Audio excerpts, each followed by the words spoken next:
There's a ton of new units in Stronghold Protocol 2, which is why I wanted to make another video going over all of them and how to play them. There are a bunch of repeated operators as the last time of Stronghold Protocol, but I'm not going to skip over them. I want to talk about every single one because a lot of things have changed here. I also want to say this is after like 3-ish days of experience with Stronghold Protocol, so I could easily be wrong, and I would love if you in the comments could correct me in any misconceptions I have, but here we go. First off, Insider. This unit I called a piece of shit back then. It's a lot better now. The Swift tag allows you to be a lot more flexible with your opener.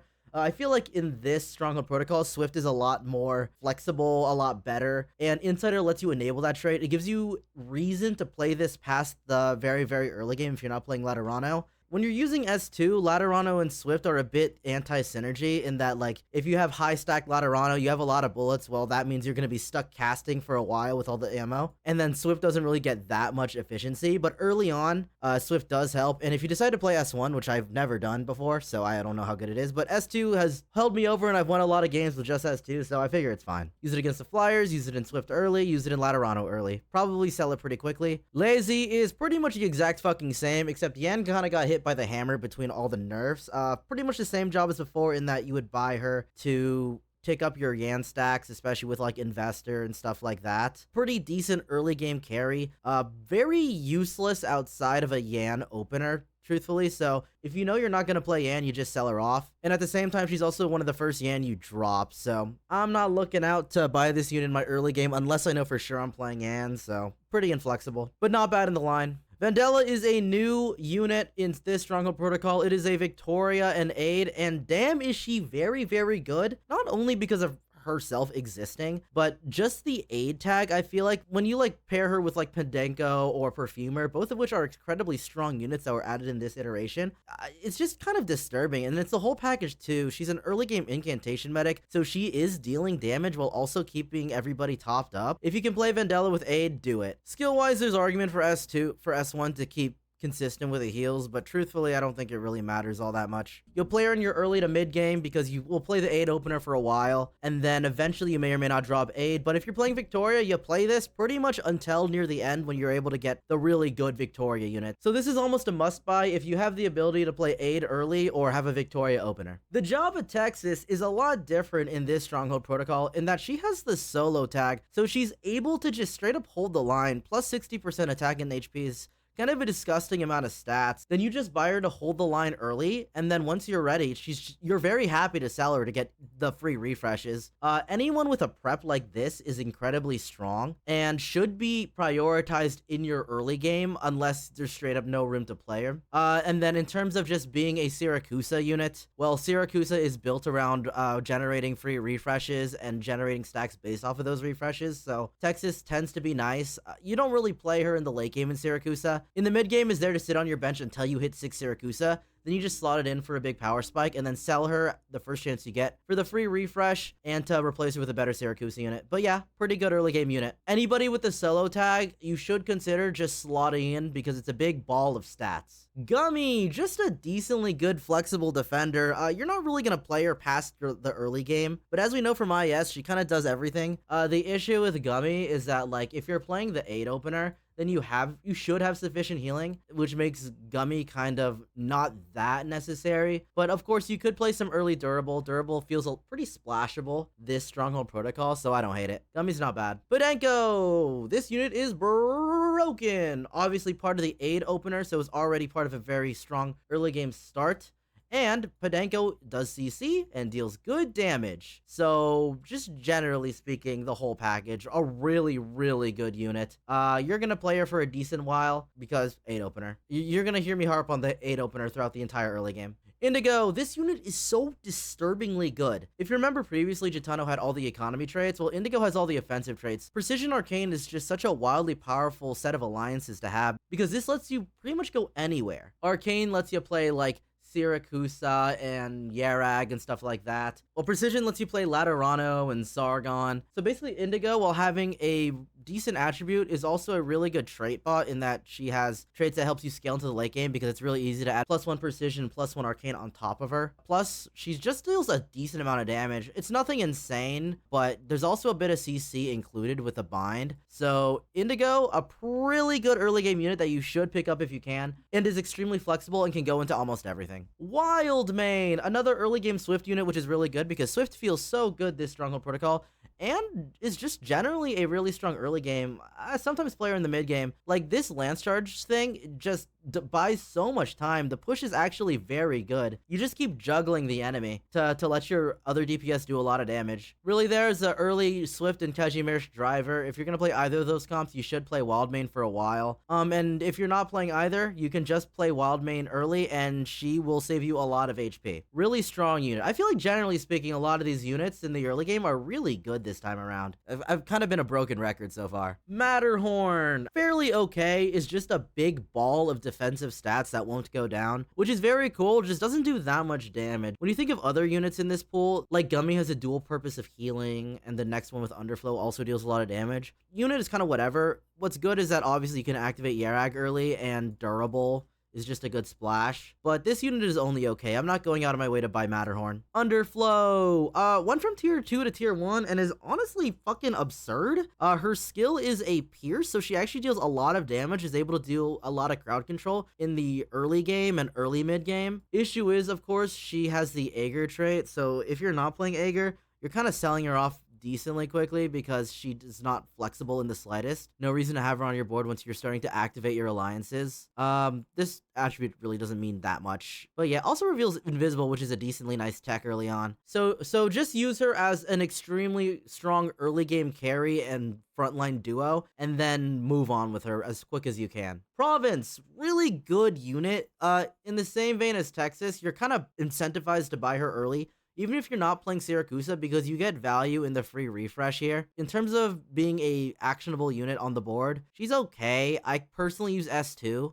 You can get blown out because of the 80% HP thing, but generally speaking, you should have a board that deals damage other than Province in the first place. Province shouldn't be your solo carry. And in the case where you do get blown out, well, that only really happens in like the first 3 rounds, maybe, in which case your teammates should be able to deal with those piss easy rounds. So yeah, pretty good economic unit. Use her to activate Syracuse, but she's not a priority on your board. Sell her off pretty quickly. Caper, she's okay. The issue with Caper is that Indigo is so good, so while you'll use Caper in your early game, you're gonna drop off of Caper as soon as possible for any other precision unit because they're way better. This one is just like an early game carry again. So yeah, Caper falls off really hard, deal with drones, otherwise I wouldn't really spend gold on this unit. But yeah, strong early game, instant sell afterwards. Estelle, it's kind of crazy how much of a piece of shit this unit is compared to Manticore. Kind of makes Sargon a little weaker in the early game by virtue of not being Manticore, but that's okay, because Sargon is still pretty good. She kind of does her job of just kind of being there, but she's straight up the first Sargon you sell in order to fit anything else. Just an early game unit to activate Sargon. I wouldn't buy this unit otherwise unless you're playing Sargon. Just not very good compared to these other units. Gray has a prep, so therefore is good.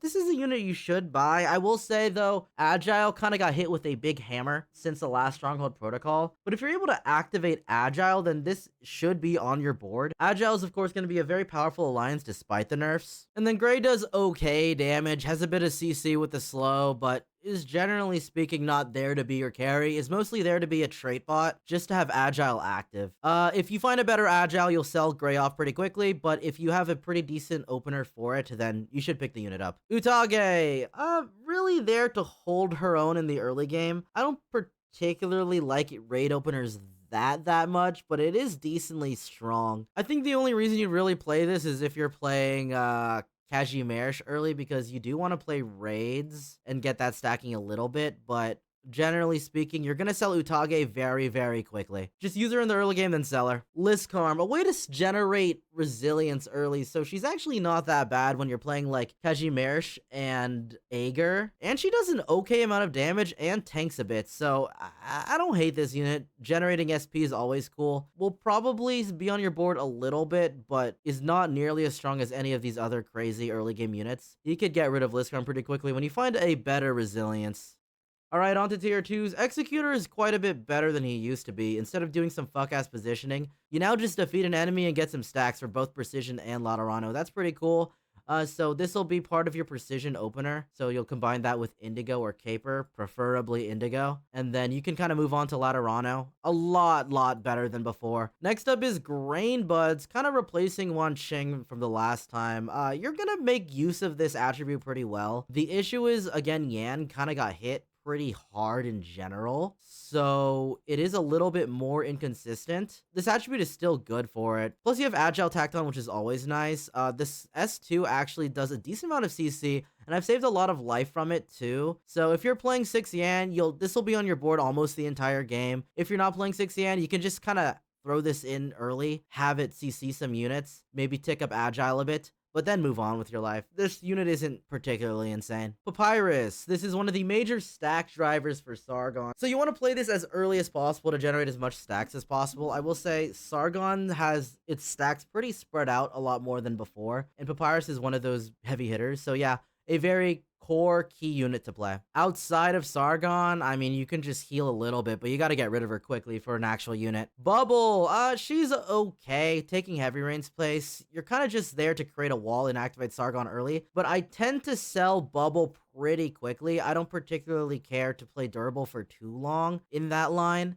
Can just buy a lot of time, especially when comboed with File, and spam her skill. If you're rolling a little early, you should pick up both Papyrus and Bubble as a package. It'd be Estelle, Papyrus, Bubble, and then as soon as you can, get rid of that Estelle for File. Like, that's just a big bulky frontline that you just build DPS around. It's not bad. Bubble's okay. Rock, one of those core units for Victoria, a lot less important than she was before, but the fact that she gives you a free piece of equipment, like one of those Victorian hammers, is really big if you're playing the Victorian line. Otherwise, she's just kind of there to be a bot for arcane activation, but you don't really use her that often for it. She's more important in the Victoria line. If you're playing Victoria, definitely buy her. It's a lot of value just to have a piece of equipment. I will say before, I was kind of harsh on her because I thought her S2 was really bad, but after playing with it a lot longer, yes, you get stunned at the end of S2, but it kind of has a very long uptime, to be honest, so it actually deals quite a decent amount of damage, especially with the Victoria buff, so buy this unit if you're playing Victoria, pretty good.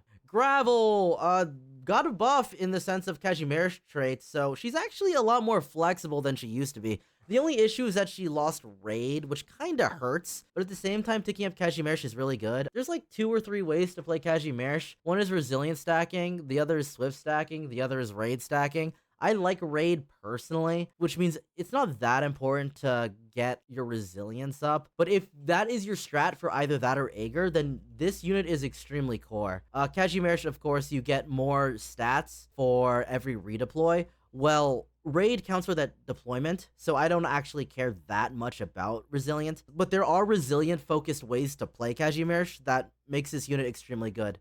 Very useless outside of Resilience. You never buy this unit outside of having to stack that, but in that specific strategy, it is extremely core. Just generally a very hyper-specific, inflexible unit. Perfumer, extremely good unit. You get so many stacks. It's the +2, plus the aid +2, plus gives assist operator. I will say assist operator now after like the mini rework of dropping it to a 2-piece and changing who has attack is a lot more of an early to mid game trait rather than a late game cap out. So the ability to activate assist operator while having these insane abilities is really good. Plus Perfumer is just generally a good healer in your early to mid game. Yeah, insane unit. Buy this unit if you can. Just really good. Don't forget that this works on the bench, by the way, so you don't have to sell this outright, though. Don't greed the +2 every time if you need the gold. Vitochny, the bear. Really good plug and play. You can just kind of play her to hold the line. The fact that she has both durable and solo gives her a disgusting amount of tank stats. You're not like going out of your way to roll for this unit ever, but if she appears in your shop and you find that you need a frontline, so this is actually a pretty good unit. One that you do sell once you find your actual frontline though, but she holds the line for a while. Tin Man, I feel like this unit is worse than he used to be. Getting Investor is so much worse early game than Agile, but he is still a Swift unit, which is good. He gets plus 40% attack and HP, which means he's actually kind of a crank in the early game.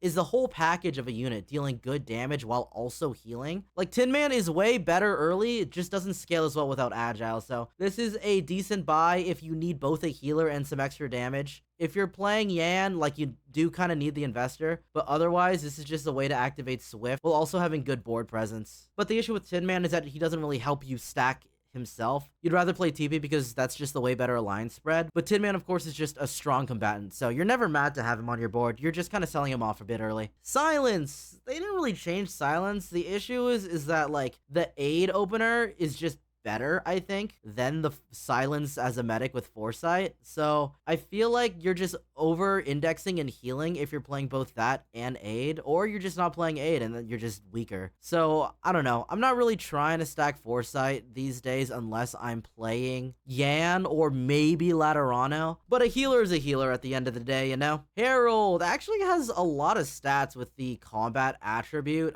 Really there again as a trait bot, there to activate Victoria or Yerag. Lets you be pretty flexible between the two. Kind of lets you hold units in either direction before you know what you want to do, before you actually commit. Yeah, just a pretty vanilla healer. Kind of one of the first things you drop in both Victoria and Yerag. Especially in Victoria because, like, yes, you're kind of a worse healer than Herald, but you also activate Aid, which can just be anything else. So, like, let's say instead of playing Herald, you play Vendella plus Perfumer. Isn't that a stronger early game than Herald? The strength in Herald is his flexibility for sure. Spectre! Good roleplay in Aegir. Is a Centurion, which is okay. It's just more so, why would you play this unit if you're not playing Aegir? Why would you spend gold on this unit at all? When you could spend gold on a unit that actually contributes to your scaling. And since it doesn't, no reason to play this outside of Aegir. Very inflexible. Hummus. One of the early raid generators. If you do end up with an Utage opener, you should play Hummus, especially if you're trying to play Kazimierz. Does get a decent amount of stacks and is okay as a combatant. Raid in general tends to be fairly good in the early game, so once you find the actual raid stackers, you're probably going to sell off Hummus, though I guess you'd sooner sell off Otage, right? But yeah, pretty good early raid unit. If you're not playing raid, can hold the line a little bit, but otherwise is generally inflexible, so you just get rid of him. Gazemaru! Marvel is just a trait you should always have active. Free refreshes is free gold, which is always good, even despite the nerfs. And the attribute is just generally good. Kazemaru is a good lane holder, will deal a good amount of damage. Kazemaru is a good econ holder because you get Marvel, and Kazemaru gets you that one promoted shop really easily because you only need 2 copies of this unit. Kazemaru is a really, really good unit, and if you can hold her, you should. TP, this unit is, like, actually really good. Deals a decent amount of damage, and deals that damage while in safety because of being a Sky Ranger. So this unit actually is a lot stronger than you'd think. Plus, the alliances of Swift and Agile is just a disgusting combination, frankly, to the point where this is your unit if you're trying to stack either of these very early on. So, TP, very good unit. I feel like in the Siracusa line, you end up playing TP in your late game until you hit like the Mosti cluster or something. Yeah, TP is extremely good. Lapland, one of the early game stack generators for Siracusa, is a pretty decently strong early game unit, especially with the attack speed you get from Siracusa to do more with the S2. So she's quite a bit stronger in that regard, but she is this unit you always buy when you can in Siracusa, and then you never sell her. You keep her on your bench forever. You play her on your board in the early game and when you need to activate 6 Siracusa, but as soon as you hit a better Siracusa unit for 6 Siracusa, you don't sell Lapland, you keep her on your bench because you just keep stacking with her. If you think about it, +4 stacks every single turn is a lot. It adds up very quickly, so yeah, Lapland got reworked to be a stack generator and is quite good. Outside of Siracusa, though, this unit cannot really be played very well. Good early against refraction units, but you do got to get rid of her for something else. There's an item, I guess I'll bring it up right now. Arcane Art Circle got buffed to not only give resistance, but also to silence. So when you're looking for this item, you don't actually need to play the Lapland anymore for the early game silences. So yeah, pretty unplayable outside of Siracusa. Ashlock, a DPS durable, so it actually helps you set up your frontline in a more like flexible sense. If you have, let's say, Gummy as your early game, and then you find an Ashlock, you can just play Ashlock in the back, activate durable, which gives you more HP, while also just dealing really good DPS. I think S1 is better, but I'm not much of an Ashlock head, to be fair. Really good in Kazimierz. You tend to play this for a while. You don't always play durable in Kazimierz, especially if you're playing Resilience, because it's anti-synergy with Resilience in that it keeps your Gravel alive for too long, when you want Gravel to die and revive over and over again. But if you don't have it active, when you're playing Kazimierz, it's just pretty good. Big Ashlock fan. It's AoE damage as well, I believe. Yeah, AoE, so it's a lot of crowd control. Next up with the tier 3s, Exusier is pretty much the exact same as before. Laterano feels really good right now to me. Marvel is just a good trait. The prep is really good. There's no reason to not have this unit if you're playing Laterano. And you can just play her as an early game DPS that has value because you get money back from the prep and the Marvel. So yeah, Exusia is just a good unit. Swire, you're not mad at buying this unit when you're playing Yan especially because you kind of get money back with the Alliance coin. She also is able to be a decent lane holder in what's otherwise a fairly squishy comp. So you're never mad at seeing Swire. You could prep all these gold coins, just hold them on your bench and use them when you're ready to pop off. Activates Yan early, the Foresight's okay. It's really good to have the early Foresight proc, to be honest, just so that you can start stacking it up when you're playing Yan. So yeah, good unit in specifically that. Otherwise, I don't really see that much of a reason to ever buy Swire. Scotty, actually a really strong unit. I feel like if you're playing Raid early, can kind of hold the line and is a really good for stacking Raid, to be honest. Like, what I tend to do is play Blemenshine plus Scotty as my Kazimierz, like, early mid-game stackers, and I end the game with so many Raid and Kazimierz stacks, it's crazy. Plus has an added benefit of activating Durable, which slots in really nice with Ashlock. Because of that, that's why I'm a little sus on Gravel and Kazimierz, because the Durable makes the Gravel so bulky. But yeah, Ashlock plus Scotty combo alongside Blemenshine is like a really good trio. So yeah, good unit, and obviously is just pretty good in Aegir. Though Aegir, I feel like, makes me want to lean more arts damage than physical now. Though, if you want to play the ordinary Aegir route of Ulpianus and everything, Scotty's still great. Mint, kind of a CC bot, just does a little bit of pulls, does a bit of splash. Really, there's the main stack driver for Victoria. This is Heidi's old attribute, if you remember that, and Heidi was extremely good. But Mint does some good chip AoE, which is always good. Will do a decent amount of damage if you give her an item if Victoria's stacked, but this is a unit required if you are stacking Victoria, one of those prime drivers to make the comp playable. But outside of Victoria, you're never playing this unit. Pinecone! This unit is so interesting. I'm pretty sure at tier 2, this unit is broken beyond belief. And at tier 4, this unit is disgustingly terrible. At tier 3, she's at the sweet spot to be an interesting unit. So right off the rip, having Assist, Operator, and Swift, those are good. Just generally good traits. I will say you should swap from S2 to S1. I believe S2 is the default, but I've had a lot more success with S1 personally, which lets her just kind of hold the line. But one thing you have to be cognizant of is not greeting for this promotion prep. When you promote her, if you sell her, you get a tier 5 unit, which is obviously extremely good, right? But you need to be aware, if you're holding 2 Pinecones on your bench the entire game, you are down 6 funds of making your board stronger, which is pretty bad. You're behind, right? So you cannot be too greedy with this prep. At the same time, let's say you have a lot of tier 1 pairs here. Well, now it's actually a little bit better to just sell the Pinecone for the 1 gold instantaneously, plus you get a free shop of the tier 1s, which gives you a high chance of hitting the ones that you have a pair for, which gives you an additional promotion shop while also making them stronger. I don't know. There's a lot of nuance with Pinecone. I would say that if you are playing a composition that incentivizes you to roll really hard on the level 3 dispatch shop, then that's when it's justifiable to hold all the Pinecones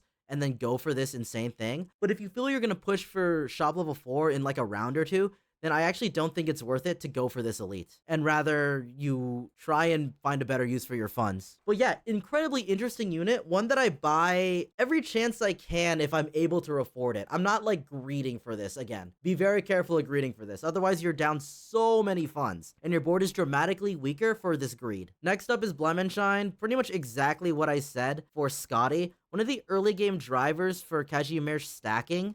I want you guys to be aware that on deployment, I believe Raid counts for that, because with Raid, you redeploy, right? So you get, let's say, +4 Raid procs, then another +4. Let's say Blemenshine dies, respawns, another +4 and respawn, then another +4 with Raid. You wait the 10 seconds, another +4. Like, Blemenshine stacks a lot. And so the Raid and Kazimierz tends to go up really high, which ends up being really good because one of your late games is Neural the Radiant, who is also a Raid. So it just kind of fits seamlessly in, allows you to also play any of these other Raids, giving you more DPS options throughout the entire game, especially when you have, like, let's say 100+ Raid stacks. Like, that's so many stats. But yeah, Flemenshine is an extremely good unit in any comp that's playing Raid, which is usually Kazimierz. Outside of that, she's kind of a crank. She's pretty good at doing a decent amount of damage while also healing. If you're not going into Kazimierz Raid, then I wouldn't go too deep into prioritizing her. Praminix, dramatically buffed from the last Stronghold Protocol, went from tier 4 to tier 3, which is a huge buff to Yerag overall. That means you're getting a lot of the stacking started a lot earlier, which is really good. Especially since Praminix is on the same tier as Yara. That means you're incentivized to roll harder on tier 3 because you can hit both Praminix and Yara to start. Plus, you can get Gnosis from the free shop. So yeah, Praminix is really, really good in Yerag. She's okay outside of Yerag for a little while because these are kind of hefty debuffs. But as soon as you get a better slot, and you should replace Praminix. But in Yerag, a core part of it. Completely necessary to play the comp. Meteor, for a solo unit is not incredibly amazing. Her use is actually for this. You're shredding the defense down of targets for minus 35%, which is good for any comp that deals a lot of physical damage. So the idea is you just slot this in as an armor shred unit, and which is pretty good in Kazimierz because like in later on they deal a lot of physical damage. Is generally weak outside of the debuffs that she deals. So yeah, just kind of play her if you're playing physical. If you're playing arts-based comps, then don't buy this unit ever. And then sell her off in like the later mid-game when you have better damage where you don't really need this debuff. Vigil, such an extremely good unit. I feel like this unit is a piece of shit outside of Stronghold Protocol. But here he has an inherent weakness damage, which is very cool, which helps him be one of the great stack drivers for Siracusa. Helping you stack Marvel, which basically generates gold because it's a higher chance of a free refresh. This is one of the strongest early to mid-game DPSs in Siracusa until you hit the later stuff. So if you're playing Siracusa, buy this Vigil unit. Even outside of Siracusa, the weakness damage can be okay, even without like the Siracusa buff. But in Siracusa, probably core. I don't know if you ever sell this unit. Arketo kind of got Enforcer's old attribute, but is a dramatically better unit. This Arketo unit is a crank. Has Ladder Rano and Agile, and yes, she doesn't get that much benefits from the ammo part of it, but she gives both of these +3 stacks, which is good. So when you hit 6 Ladder Rano, this unit actually becomes very good in the later mid-game, and you tend to play this unit because Agile is kind of good with Ladder Rano, right? Yeah, I feel like because Arketo exists, Ladder Rano's early game is so much better than it used to be. So I actually don't even hate the Ladderano opener anymore. So yeah, Arketo is awesome. I never learned how to pronounce this name, and I'm not gonna look it up now. Ayerscarpe, I don't know. Really, really good early game Agile unit. Does okay damage as like a carry, or I guess duo carry. But the more important thing is that you get +3 stacks to each active alliance for the self and 1 behind. That means that if you're trying to stack Agile really early, like I played this guy plus Gray behind him. That's a lot of stacks. I played this guy plus Arketo behind him. That's a lot of Agile stacks. That's one of the ways you're gonna bring Agile up way early. The only issue with that is that it makes Agile tough to position around because it got nerfed in the sense of it's only the 4 adjacent tiles rather than all 8. So positioning's a little bit fucky. But generally speaking, a really good early Agile stacker, this is the way to do it. Swire the Elegant. She's a good lane holder in the early game and early mid game. But outside of that, this attribute is so good. Obtain 1 extra fun in the rest phase. Just hold her on your bench almost the entire game. It's so much gold. So yeah, great unit. Filet, I want to say swap her to S1. It's 15 seconds versus 40 seconds. The reason being is her attribute +6 stacks to active upon skill activation. So you want her to spam the skill. But yeah, this is one of the early stack drivers for Sargon. Pretty useless outside of Sargon, but in Sargon, this is going to tick up really quickly, especially with the Papyrus and Bubble core, with Papyrus keeping this topped up and Bubble giving durable, which gives Philae more defensive stats. So yeah, Lucilla, I think this unit is great. The attribute is good, +3 upon first enemy or ally defeated. Well, if you're playing Aegir, you instantly get an ally defeated because of the Aegir consumption. So it's not really a conditional thing, it's just +3 off the rip. Outside of Aegir, you can still use it to stack Arcane early, that's fine. But in Aegir, I feel like this unit is why that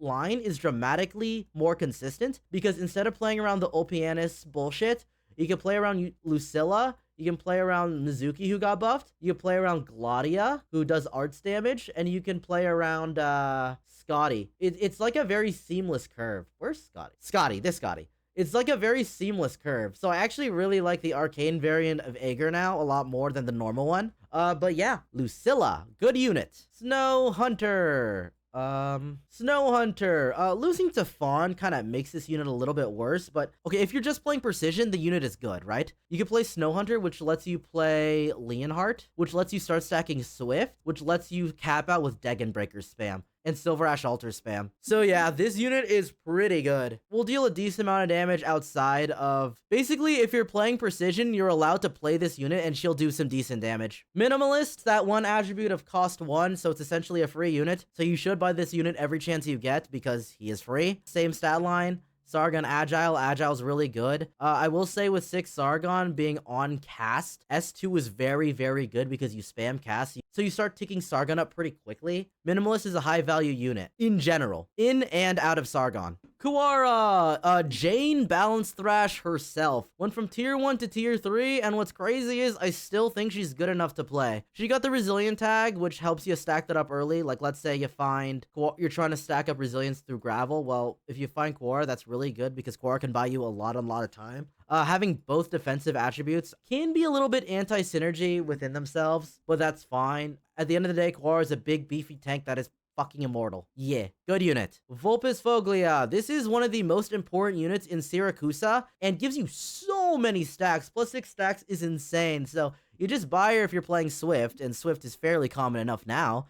And in Siracusa, you want to promote her because of Suzerain, but we'll get to that. But yeah, extremely good unit, very strong on the board. I feel like she does so much damage. Vulpes Foglia, extremely good. Yara, kind of the happy side effect of rolling on 3 for Praminix is you get a ton of Nevermelt Ices, which is very core to the Yarag plan because you want to get as many freeze applications as possible. Has Aid, which is nice. You'll play Aid in your early game for Yarag typically, but you do end up dropping it half the time, I feel like. But yeah, really good role player for Yarag. Not really good outside of that.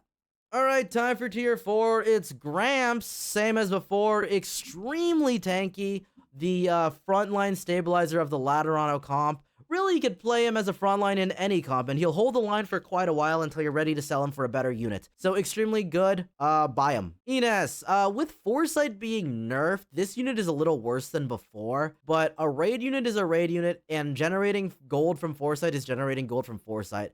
The buff being +5, I think before is +4. That's actually quite good because that means every 2 turns, Ines is generating 2 funds, right? So if you're playing a raid comp, like typically that'd be Kajimersh, where you're playing, like I said, Scotty plus Blemenshine, well, you just tag in the Ines, and then suddenly you're generating extra gold, and that's pretty good. You're never playing this unit for too long, but you don't have to sell her, and you can just keep Foresight on your bench. So yeah, decently good unit. Bagpipe. The Resilience tag has never mattered to me. It's mostly just Victoria and Foresight. You are getting so much value with this unit. The items for Bagpipe are so good because there's the hammer that keeps you alive at 1 HP for a while. Insane for Bagpipe. There's the monster cocoon or whatever that revives Bagpipe. Super insane. So this ends up being a really strong frontliner that deals a ton of damage because of the Victoria buffs. But outside of Victoria, I wouldn't really buy this unit. Aroma. One of the better units to the late game Siracusa cap out, in the sense of you get a ton of stacks for both Siracusa and Arcane after every refresh. This is wildly powerful. You should be generating a lot of refreshes in general. You get both Siracusa and Arcane, which is extremely good because you do so much magic damage in this composition because your major cap out is Lappy, right? While it doesn't have Arcane, will deal extra damage because Aroma has the Arcane debuff, right? The target takes increased art damage. At least if I'm reading Arcane correctly. Tell me if I'm reading Arcane wrong, but that's kind of how I've interpreted it. This is a debuff that makes them take more arts damage in general. Anyways, yeah, really strong. And even if that doesn't work, then you can just Siracusa spat, Praminix Altar. Wow, yippee. Great unit, stacks up Siracusa fast. Gladia, way better. Used to be a tier 5, is now tier 4. Will now generate infinite fucking units because you get her so much earlier, so you're actually getting so much gold when you play Gladia. Is a lot better because of Arcane existing, so there's more arts damage to go around. So Gladia ends up being one of your secondary carries that holds you over until you hit Scotty Altar. Yeah, a lot of CC as well. Really the whole package in Aegir. Of course, outside of Aegir, you're not playing the unit, generally speaking. speaking, but can deal some CC if you need that to buy time. But yeah, Gladia's really good in Aegir. Leonhardt, this unit is so good, a key role player, especially in like SAP, but even outside of that, you're trying to buff up Swift a lot. Both Precision is really good to stack up in like Laterano, and Swift is really good to stack up in a fuck ton of comps, really. Both Siracusa, Kazimierz can play Swift. Yerag plays Swift. Yeah, this Leonhardt unit I feel like is so much better now and was already insane before. This is a really good unit if you're playing either of these attributes by the Leonhardt. Oshiguma gives you a lot of stacks when you buy her. A really bulky guy. Like, you don't necessarily have to play her in Yan specifically. She just takes so much. Just plop her in anything, and in Yan you keep her as your frontline since it's a fairly squishy comp in the first place. And outside of Yan, you just play her in the meantime and then sell her when you're ready to have a better unit. So yeah, decently good unit. Flametail. This is such a funny unit. So Flametail is now scuffed Ethan from before, where you're generating extra units and it can only be these set ones. Really good for filling out your board for Kazimierz to hit that 6 Kazimierz power spike. But in normal play, you don't actually put her on your board very often unless you're activating Kazimierz. But if you take the hummus strategy and take S1, you generate infinite DP and give that infinite DP to everybody. It's really funny to watch, but that's a very niche application that it's a very specific strategy. So outside of that, yeah, just generates a lot of gold. If you have Investor active with Yan, this is one of those units that you buy because it's essentially free.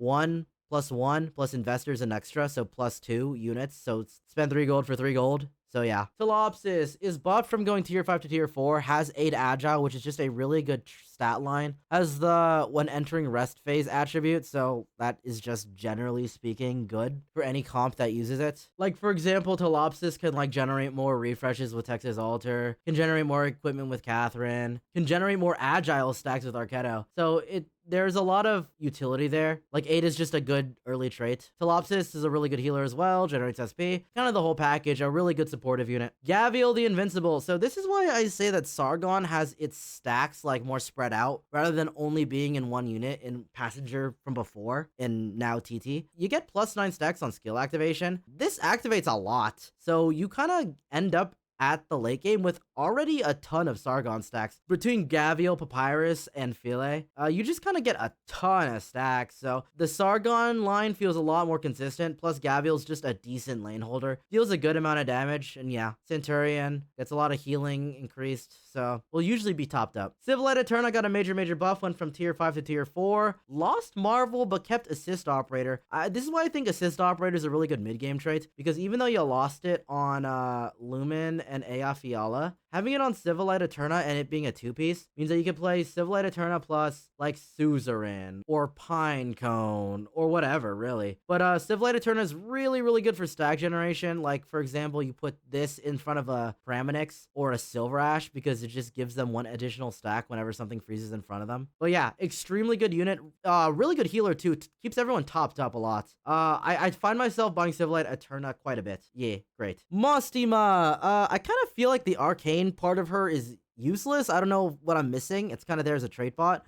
But outside of Arcane, like, she's just kind of a good Laterano unit. Like, this is such a weird attribute. Whenever operators in the 4 adjacent tiles spend 6 bullets, well, if you have a weird formation of, like, let's say this is Mostima, right? Let's say you have Gramps here, you have another Gramps here, you have like Insider or Exusia Altar, anyone with bullets here. All 3 of these are generating you a ton of stacks, and Mostima has CC, right? Has a bit of knockback, deals some okay splash damage. Like, this Mostima unit is not bad. It's just the Arcane I feel like exists, I guess. Yeah. Cruz, really good. I will say, if you're playing Sargon, this is a unit you should look at, specifically because of TT's attribute, inflicted with stun in attack range. So you should actually buy this unit because it activates precision with her. And outside of that, it's just a good precision unit for SAP. I don't really know how relevant SAP is these days. I haven't played around too much with it. That's Swift, Agile, Precision. By the way, if you don't know, that's a really good comp that took over the Stronghold Protocol tournament the last time. A key role player in that regard whenever you're trying to buff up your precision stacks. But yeah, really good. Mizuki, a dramatic buff with solo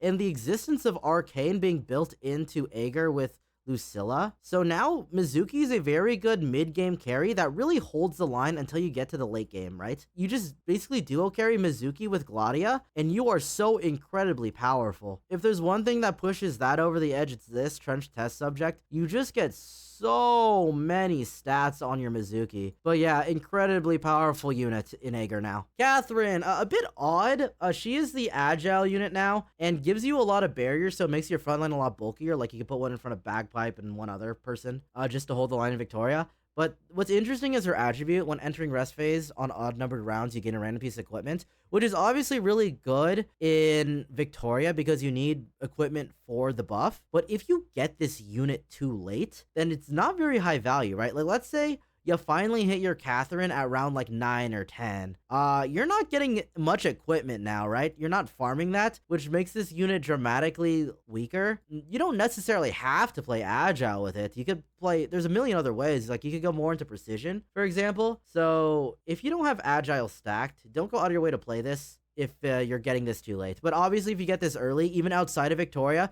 it's not a bad idea to just play this because you kind of make a bulkier frontline with her skill. Yeah, just get her early enough. Smile. Just high roll. Smile. Gnosis. Still pretty good despite the change in the attribute.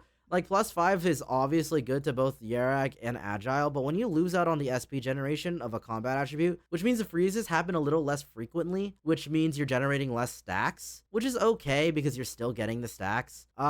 Yeah, pretty good role player in Yerag, fairly necessary. Really good cap out too. Gnosis is a core part of Agile in Yerag, plus Agile in Ashtini, which also has Arcane, which pairs with Praminix, which is also a Yerag. So that's kind of the whole package with Gnosis. So despite that small nerf to his combat ability, he's still on your final board typically in Yerag. Outside of Yerag, he's pretty whatever. Texas, pretty good in Siracusa. A really good way to generate a lot of free refreshes. Like I said before, if you have like an 8 early game, you could go Telopsis, Texas, generate a bunch of free refreshes, and then with Aroma, you're now stacking a lot more Siracusa. Same with Angelina, because it's the same thing where it's every refresh. With Texas as well, another thing you do is tech her in Sargon, because her S3 is a stun, which is good for TT. You just have to be a little bit weird with the positioning because you need to get the stun off in TD's range. And when you're playing Khaji Mersh, you're playing her as a econ generating raid where Texas has a ton of stats from raid while also generating you a refresh every turn. So Texas is actually quite a flexible unit that is in all of those lines. So yeah, really good. The issue with Texas is that she is a raid unit and therefore can deploy in Narnia and do nothing. So it's kind of inconsistent. Mudrock, extremely good unit, is a plug and play big bulky tank with solo, a ton of stats, and a prep attribute, which means you buy her, you have her hold the line for a little bit, and when you're ready to go hog wild with your roll down, you just sell her with a prep. That's just a generally good unit. Consider this prep when you see Mudrock in your shop. Fartooth, in Khaji Mersh is pretty decent. You're not really going to get the on-deployment part a lot because you're not really killing off your Fartooth, because why would you her in the front? But as a precision unit, quite good. If you're stacking precision in general, it's nice. What's really good about Fartooth is that like a vast majority of the maps has a really good lane for her, because like you know her range, right, from her S3 is just being a straight line. Well, it's really easy to abuse that because you just place her on a ground tile and it's usually the entire stage, right? So Fartooth is actually kind of powerful. I typically use her as a mid-game sub DPS to just like help me hold the line before I'm ready to pivot into something good. Yeah, Fartooth is a pretty good mid-game unit. Silver Ash, basically Praminix again, but in tier 4. The fact that he went from tier 5 to tier 4 means that's another option for you to hit in your level 4 shops when you're rolling down on level 3 for these two, which makes for a more consistent Yerag line. So yeah, Silver Ash is good. Also reveals invisibility. I feel like personally the invisibility enemies is really tough to deal with, and Silver Ash really helps with that. Next up is Carnelian. What a piece of shit this unit is, I'm not gonna lie. Deals okay chip, is kind of bulky when she's in her like shell form, so she can take a few hits. It's kind of here to activate Sargon and then go away. The quick combat reactions, like I said before, you put on Pepe for instant CC, so you can kind of like instantly scale with a bunch of Sargon stacks. But yeah, this unit kind of sucks, IMO. I'm not a fan of Carnelian. Sorry, as pretty as she is. Warfarin, really good unit on skill activation, so any single operator that casts a lot, it's especially with like a swift operator, for example, but I mean you could go like Flametail generating SP on somebody else with Warfarin on that unit. But yeah, Warfarin's just a really good stack generator support. Has Marvel, which is really cool. Yeah, great unit. Now onto the tier 5s. It is Nymph. She replaced Necras basically in this spot, and well, compared to Necras, Nymph is a hydrogen bomb. If you manage to stack up Swift to a good amount, you're kind of permanently casting, which means you're constantly fearing over and over and over again. It's such a disturbing amount of CC. I've had it so Nymph has perma-feared the Phantom boss, Lucian, and had him walk away from my DPSs, and then I got timed out and lost the game. So be a little careful there, I guess.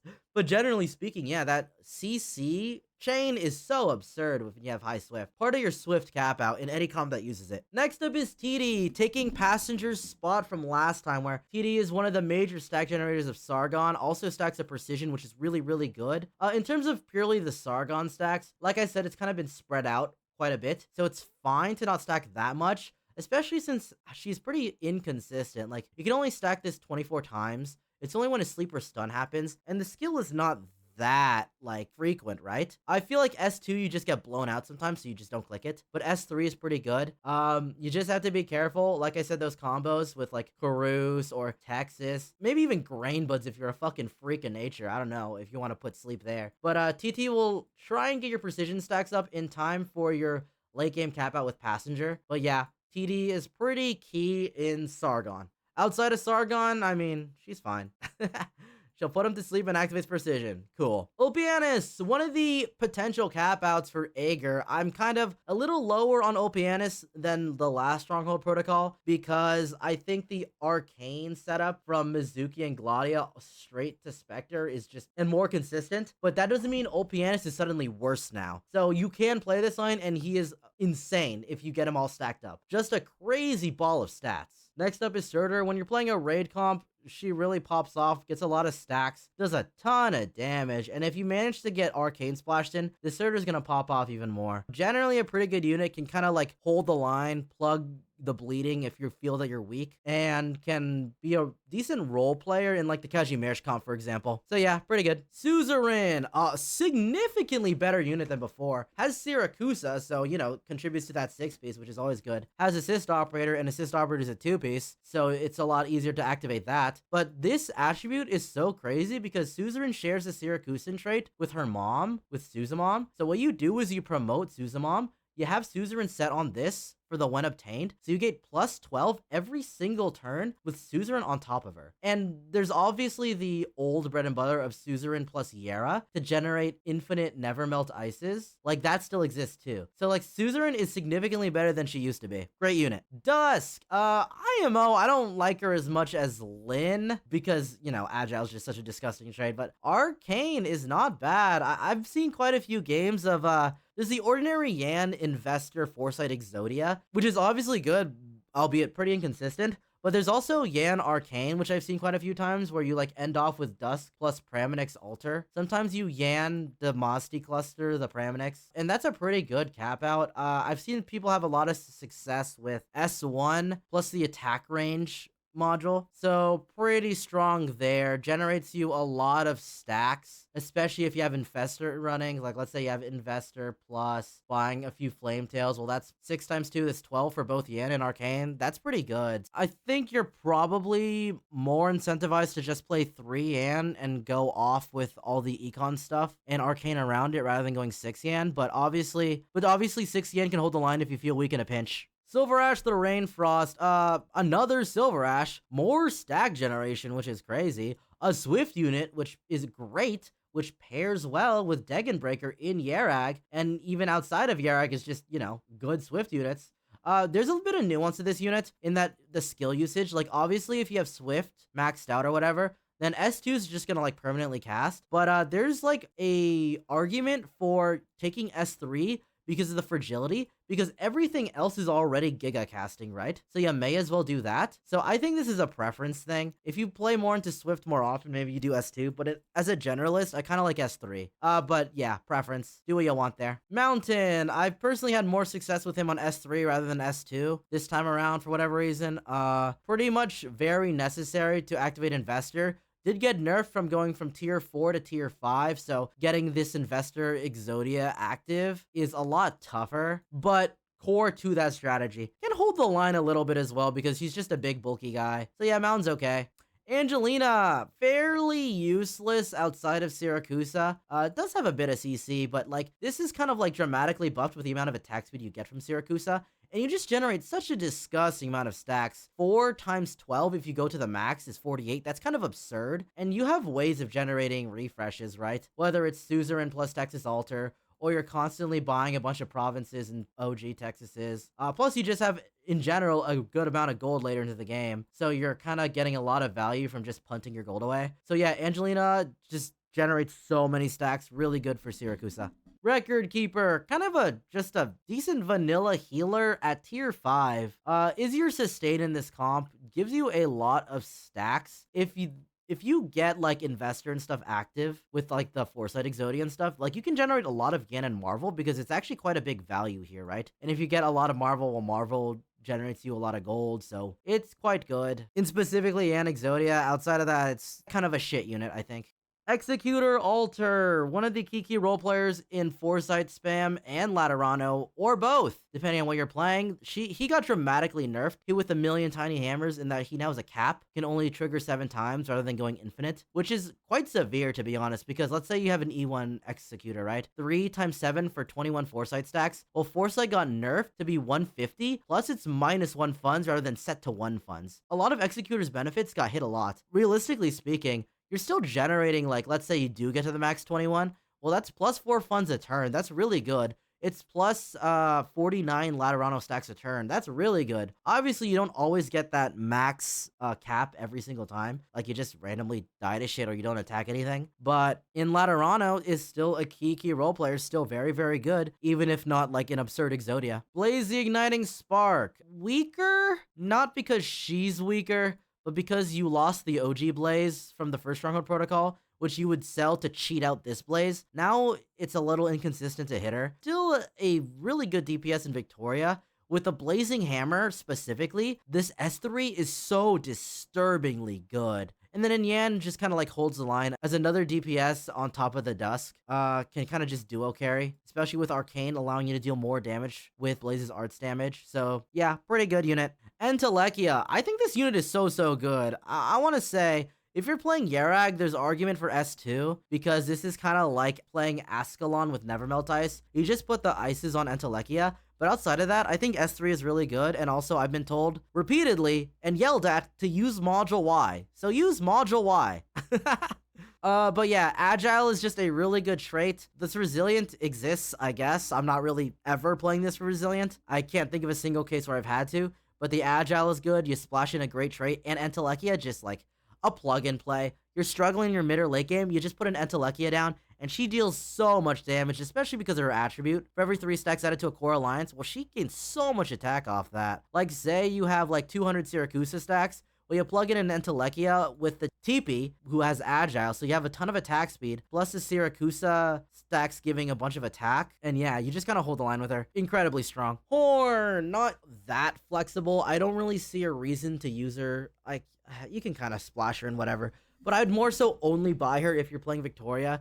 Like, she deals some good damage, especially with this late in the game. You should have quite high Victoria stacks. Plus, this generates more Victoria stacks in and of itself. So, Horn is one of those late game DPSs that you have in the back, while your Bagpipe / Vina Victoria is slapping them in the front. So yeah, pretty key. I feel like all of these additional DPSs in Victoria makes that comp so much more consistent. Like, I feel like Victoria is so good right now. Zarya got a buff by getting solo, which makes her a lot bulkier. You don't necessarily have to have durable active, though it's a nice bonus that you do. Obviously, when Rest Phase Ends attribute is broken, especially in those Exodias, like for example, with Dusk, it's kind of necessary there, or with Mountain to try and get more investor stacks. For any use case with that, Zarya is always going to be a great option. Spectre Alter, pretty good if you're trying to stack gravel stuff in Kazimierz.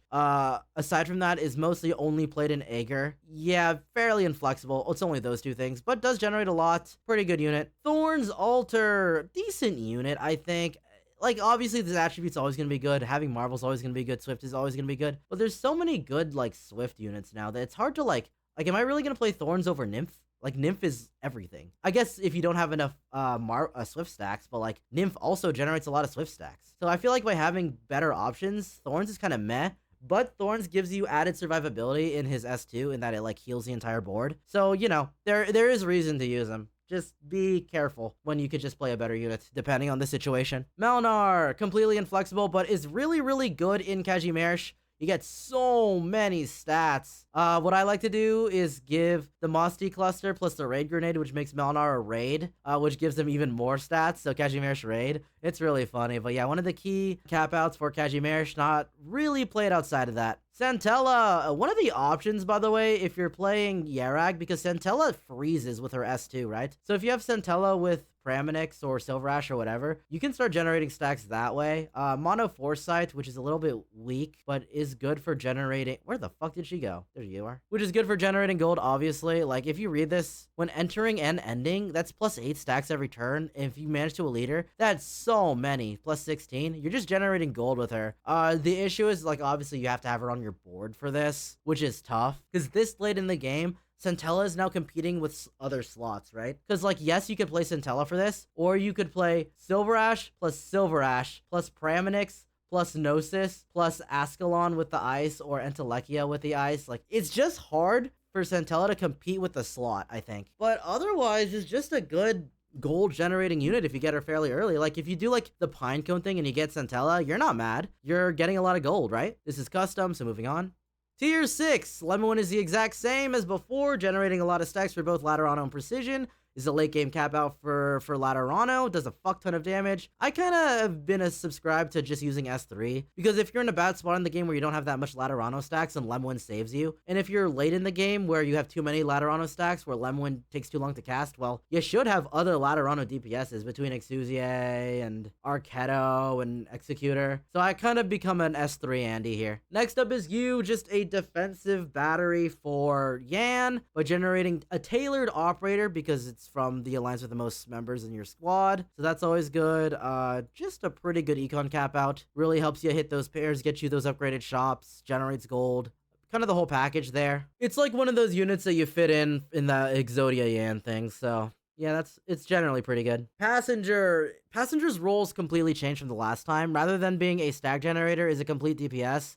You kind of want to get those swift stacks up, because I think that I've had a lot of success with S3 rather than S1 like you'd use before. But you just like swift out S3 over and over again, and it's just kind of good. You have a lot of precision stacks from before with like TT farming those. Like if you farm swift stacks early on with like Suzamon, for example, then you can kind of get this running instantly. But this is like the late cap out of the Sargon board next to Pepe, so that's really good. Inflexible in that it's only for Sargon. Is that necessarily true? No. In precision, in SAP, this is actually really good, because Swift Precision also gives a ton of attack. So yeah, Passenger is good in those two comps. Vina Victoria, one of the late game cap outs for Victoria. We'll generate a bunch of Marvel, we'll generate a bunch of Victoria. Not much to say there. Inflexible outside of that. I don't know why you'd ever play Vina Victoria outside of Victoria, but in Victoria, she's extremely good, deals a ton of true damage. Give her the same items that you would give Bagpipe, like the hammer that keeps you alive at 1 HP, the cocoon, the ground damage fear thing, and she will do so much work, does so much damage with the Victoria buff. And now Virtuosa, like, I don't know, man. Like, I need someone to inform me if they found out a good way to use this. But, like, this attribute reads pretty good. Like, +1 stack to the most stacked alliance after every cast, which is S1. But, like, the S1 is whatever. Doesn't get an insane benefit from Laterano. And I feel like Virtuosa competes with too many good Laterano spots. Like, am I really gonna cut Exusier or Lemoin or Arketo over this Virtuosa? I can't imagine that the answer is ever yes, right? So if anyone has a good use for Virtuosa, let me know, but I just personally don't see it. Rosemontis, the only late game assist operator, which makes it a little tough, but you could go like Rosemontis plus Teresa, for example, to activate assist operator. But yeah, basically replace Stefan, has the core alliance thing where you just get a ton of stats. Any late game comp that runs precision quite likes this, and then the foresight is just like a gimme bonus. Yeah, deals a lot of damage, really. If you manage to give her a lot of attack speed too, especially like the buoy or whatever, the accelerator, quite good. I like this unit. It just can be difficult to fit depending on the comp. Lumen, just a really good healer, gives aid, which is kind of nice. The issue is, lost one of the reasons to play him, which is assist operator, which is a massive nerf, but even then, it's probably deserved because Lumen can still be good enough because you do need some form of sustain depending on the boss, right? I'm actually going to skip to AF Yala because the same exact case as Lumen. You could just basically think of these two as the same unit, really. That said, you should swap to S2 on AF Yala for the attribute. I can't believe I was not already on S2, but yeah, +6 per skill activation. So AF Yala tends to stack more, but Lumen can do it too. It's really whoever you hit. I wouldn't get too greedy there. Astrony, if you recall, this is basically a replacement to Silence Altar, where instead of like 1-to-1 stacks of Agile for every one fund, it's now 2-to-3, which is quite a bit worse. You stack far less, but also you're stacking Arcane now, which makes Astrony a key role player. Like, you play Astrony in both the Yerag cap out because it pairs well with Praminix, and it also pairs well with Lapland plus Aroma because you just kind of deal more arts damage in that regard because of the debuff here, assuming again I'm reading that correctly. But yeah, despite the nerf, pretty good. I think she's probably a worse unit than Silence Altar too. But so you're more so using her for stats, but she can do a little bit of work on the battlefield. Yeah, just generally a really good unit. She is like the cap out for those comps. Praminix, kind of a plug and play. Even without any of these alliances, you can just kind of slap her in anywhere and she'll do a fuck ton of damage. With her S3. Obviously, the major cap out in Yerag, the major cap out in any arcane comp. So I know there's like, I think there's a Swift arcane comp if I remember correctly. I've only seen it once. But I more so see Yan Arcane more commonly. But yeah, anything that runs Arcane tends to like Praminix as a cap out. Scotty, completely inflexible, only playable in Aegir, but is so fucking disgustingly good in Aegir. Will true damage the entire enemy board down. But yeah, only playable in Aegir, but in Aegir is like the final DPS. Deals so much damage. Pepe! This unit got hit pretty hard with a hammer because the Alliance coin is nerfed. It used to be 1-6 funds, like as a gamble. Now it's just 1 fund. So it's a lot less economy. But even then, it's just like a good cap out with Sargon. The only reason you're buying this Carnelian unit is because you get these quick combat rations. You give Pepe the quick combat rations. She instantly casts. She buys infinite time. Your passenger and your TT go wild, right? So yeah, Pepe is pretty decent, but not like the most insane unit. You can also farm the like Sargon T-Spressos. Like, let's say you don't have too many Swift stacks, but you can throw that on passenger so that he casts his ability a lot faster, especially if you have it set to S3 like I do personally. But yeah, Pepe kind of enables that. Not the most insane unit though. It's not like required, but is really good for the cap out. Read the Shadow Flame. So this unit like dramatically buffed, I feel like, Precision and Victoria. In Victoria, like obviously it's sustained because you're harm assist. Plus you deal so much damage, such an insane amount of damage. You get an infinite attack speed, you get the attack buff from Victoria, and then you just blow them all up. And then with Precision, like let's say you're playing Sap, well, even if you don't have that attack speed, you are the sustain now, which is really nice. You have a lot of attack, so Reed is just a really good unit on those lines. Ulysses, there to generate Demacia Isomorph and to be a trade bot in case you need 6 of a core alliance because it's +1 with Harmony. So play her as like a stopgap, but you typically sell her to play like a really good unit, especially with the Demacia Isomorph, like usually turning someone insane into the core alliance you want. Like let's say Sargon Exusier, for example, with the Demacia Isomorph plus the Sargon T-Spresso. Speaking of Exusier, just a really good plug and play, just deals a lot of damage, especially in the mid game to late game. A good prep, you just get 2 extra funds, it's good to buy, deals so much damage in Laterano. You can just like Demacia Isomorph, like I said, to turn her into whatever. Just a great unit. You already know, you all play the OG Arknights.